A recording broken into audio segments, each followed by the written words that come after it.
Minister, please control your Home Minister. Mamata Banerjee roads మీదకి వచ్చి prime minister Modiji please control your home minister అని message pass చేస్తున్నారు. ఈ video end వరకు చూడండి. వెస్ట్ బెంగాల్లో ఏం జరుగుతుందో షార్ట్గా ఈ వీడియోలో చూద్దాం. Few days back Mamata Banerjee Amit Shah గురించి నేను తలుచుకుంటే నువ్వు ఉంటున్న హోటల్లో నుంచి బయటికి రాలేవన్నట్టు కమెంట్ చేసింది.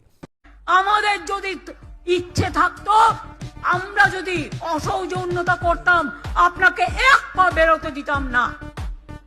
దెన్ ఫ్యూ డేస్ తర్వాత టీఎంసీ పార్టీకి సపోర్ట్ చేస్తున్న ఐపాక్ ప్రైవేట్ పార్టీ మీద ఈడీ అటాక్ జరిగింది.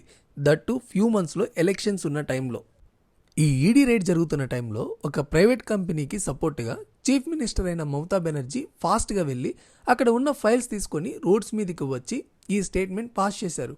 The nasty Home Minister, the naughty Home Minister, who cannot protect the country, and he's taking away all my party documents. ఈ ఫైల్స్లో Saradha chit fund scam, Rose Valley scam, coal smuggling scam ఇలా ఎన్నో scams ఉన్నాయని కొన్ని sources చెప్తున్నాయి. Full details కోసం full details అని comment సెక్షన్లో మెన్షన్ చేయండి. ఈ వీడియో ఇన్ఫర్మేటివ్ అనిపిస్తే లైక్ చేసి, షేర్ చేసి, సబ్స్క్రైబ్ చేసి సపోర్ట్ చేయండి.